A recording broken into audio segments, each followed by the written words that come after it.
Please stop pushing, I can't take this anymore. The concert venue is packed tight. A man behind me keeps pressing into my backside. I'm wearing a mini skirt today with a thong underneath, and it only makes the situation worse. He lifts my skirt and presses himself against my hips. As the atmosphere heats up, someone in front of me slams into me and I stumble back a step. My body stiffens as I feel like something just slid inside me. My name was Mandy Cox, and I was a die-hard fangirl. I wanted a celebrity to notice me, so I dressed for attention. I wore heavy makeup and made sure nothing about me went unnoticed. My low-cut top revealed a wide stretch of skin, and my chest bounced with every step. I paired it with a mini skirt that barely covered my thighs and sexy white stockings which hugged my legs. But when I arrived, reality hit. The concert venue was packed so tightly I couldn't move, and the crowd swallowed me whole. The celebrity was never going to notice me. I craned my neck and shouted, "Darling, take me." I never imagined that line would draw the wrong kind of attention. Instead of the celebrity, it caught a filthy creep. After I shouted it, I became aware of a man behind me, repeatedly bumping into me. At first, I brushed it off. In a crowd that dense, accidental contact was easy to explain, but the feeling wouldn't go away. Something hard kept pressing against my butt from behind.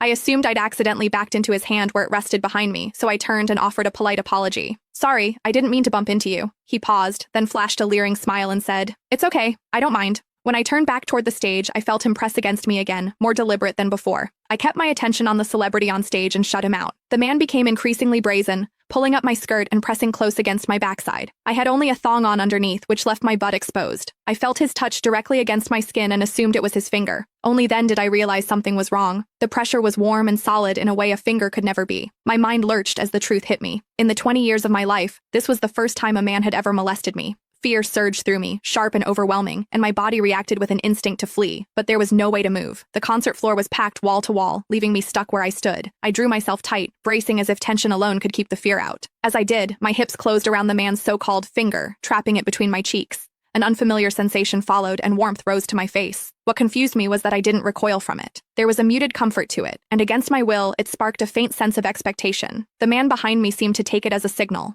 He moved in closer, repeating the motion until the intrusion was unmistakable. I had lived a sheltered life as a college student, and now I was being toyed with by a stranger while surrounded by people. Shame surged within me without warning. I felt the urge to sob, but my throat closed and my voice deserted me. Worse still, the pressure forced my thong inward and sent a restless, prickling discomfort through my body that wouldn't fade. A quiet, involuntary sound escaped me, and the embarrassment followed instantly. I gathered myself and strained to suppress it, holding it down until my throat tightened. The blaring music and the screams around me drowned everything out. With every eye fixed on the stage, no one was aware of what was happening to me. At the same time, the intensity continued to rise, touching something deep inside me. I bit down on my lip as cold sweat traced my spine. My awareness was tipping back and forth between humiliation and a pleasure I couldn't bring myself to name. I knew I couldn't take it anymore if it continued, so I turned sharply to face the man behind me. "Please, stop pushing. I can't take." Click the link in my bio to get the full story for free.